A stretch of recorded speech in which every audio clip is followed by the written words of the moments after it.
for this song. It's really basic. All you need is a capo and a little swung strumming, which will be easy, and we'll explain it, and you will be playing this song and be the hit of the party this weekend. Let's get into it. All right, so we're going to have a capo on the 5th fret, and I'm going to call out the chords as if they're 1, 2, 3, and 4. Now, putting the capo here is going to allow us to kind of get that vibe of the track, right? The ukulele track. We're going to just whoosh, and then we'll instantly be catapulted to ukulele land. Okay, now the chords are super easy. They're open position. But before we start the actual chord progression, let's get the rhythm part right. So, in this particular instance, I like to hold my pick with 2 fingers, actually, just for a little more stability. And what we're going to do is we're not going to do typical strumming like, we're going to swing it. So it's kind of got that train.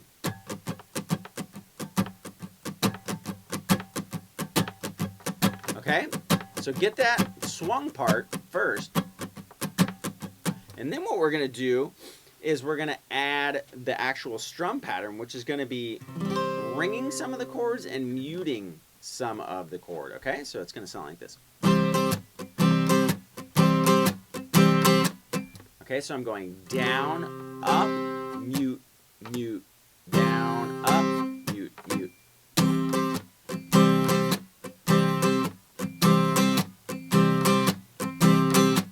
Okay, and that whole feel is going to go throughout the whole song. Now the song is going to be pretty much built of 3 different parts. We have the introduction, which also is going to come later in the song, but the chords are going to be twice as long. So we'll go over that first. Then there's the ooh parts, right, which has its own little chord progression. And then the actual, verse chorus part, which has its own progression as well. Now they're all basically have the exact same chords, just rearranging them except for one spot. And let's go over the intro first. Now this is going to be, you're going to hold the chords this long. And then you're going to switch, okay? So it's... And then you would go to the next chord, which is going to be D, E minor, and then C. Okay, so we're going to do that twice.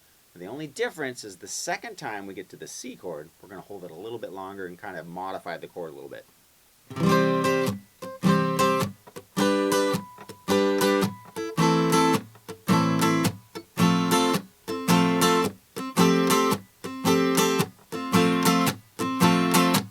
Okay, so all I did was I went just like normal. Then I'm going to add my pinky on the B string. Now keep your first finger on the B string as well, because you're going to take off your pinky in just a second. We're going to add it on what would be the 3rd fret, okay?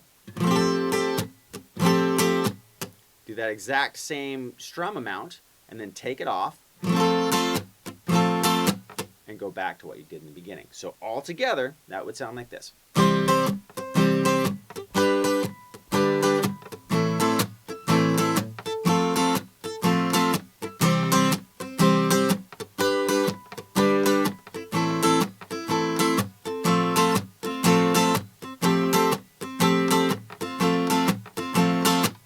Okay, now after that would come the ooh parts.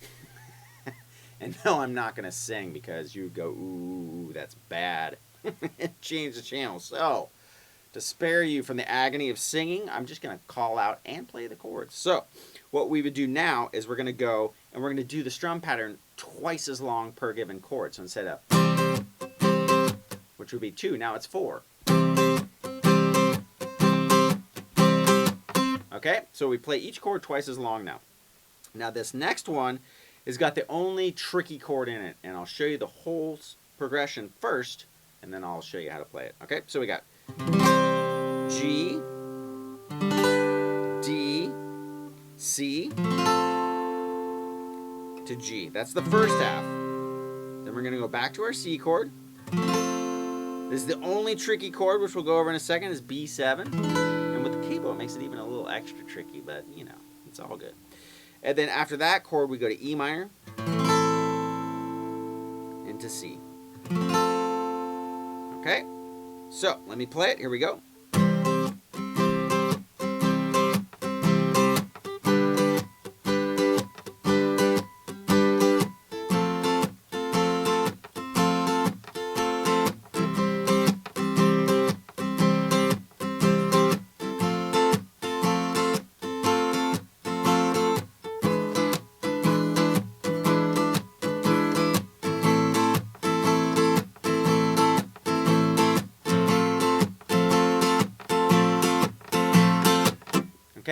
And that's going to cover the ooh part. So I think maybe it does that twice. Don't quote me on that, but you'll know when he stops oohing, you stop playing that part. Okay, so again, one more time, the chords are G, D, C, G,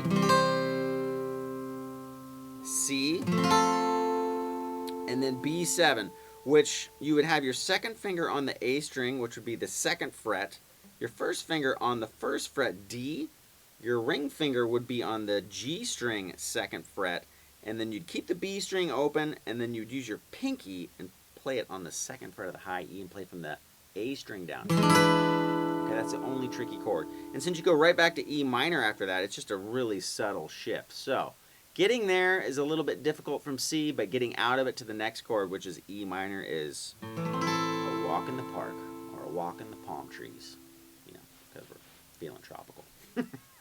And then C. Okay, so that's that chord progression. Now, the actual verse chord progression is very similar to that, but we're not going to have the B7 chord in there. Okay, so that is going to sound like this.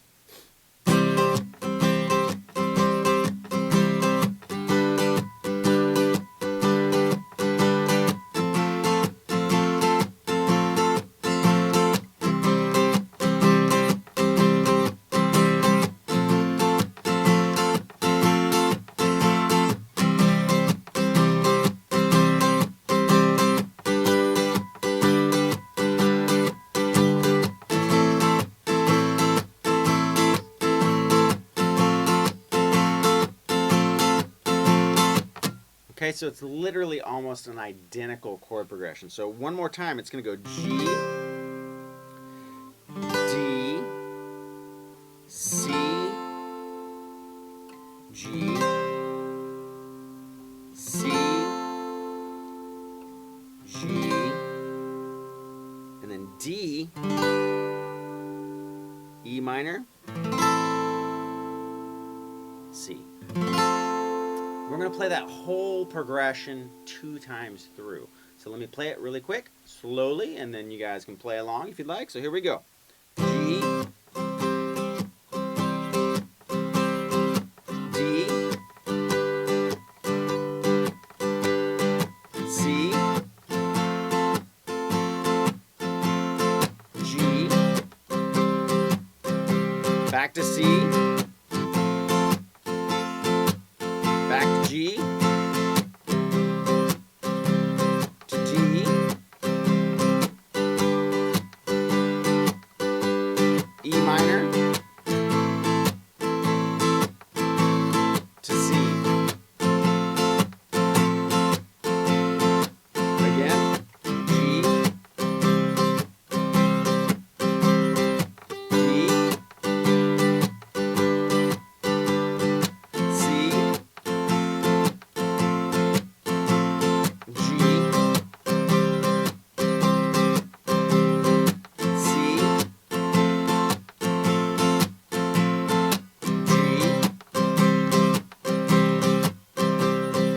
D, E minor, and C.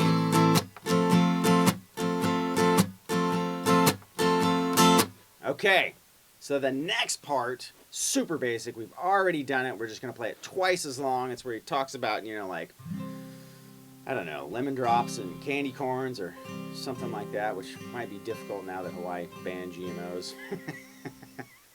Maybe it's going to be like wheatgrass and coconuts at this point or something like that. It's beside the point. All right, so we got the same thing we did in the very beginning. G, D, E minor, C, but we're going to play it twice as long.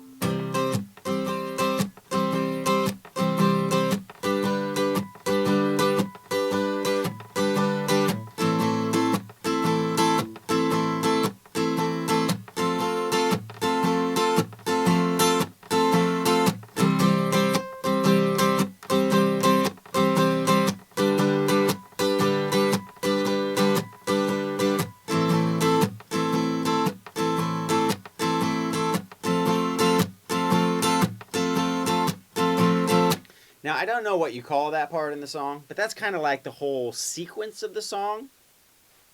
You got the ooh part, which we did, the verse part, and then I don't know technically what the next part would be called, like a chorus extension or add-on. We'll call it the next part of the song, would be the official title of it. But that's what comes next, and that's kind of the order. Those are all the parts to the song. So it's just putting them in the right order, and you'll be there. And the tropical party will come wherever you're at.